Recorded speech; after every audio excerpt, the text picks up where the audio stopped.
Hi there! Want to make your gift wrapping more creative and unique? Come and join us as we share a simple yet stylish method using ribbons to decorate your gifts. Let's go! First, prepare 2 ribbons with different width size, 1.5-inch and 3/8-inch ribbon. Attach the 3/8-inch ribbon to the center of the 1.5-inch ribbon to create a layered look. Then connect the ends of the ribbons to form a circular shape and tie a string in the center to create a bow shape.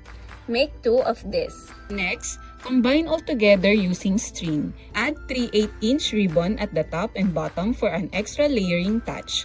Finally, cut a small length of 3/8-inch ribbon, just enough to cover the string.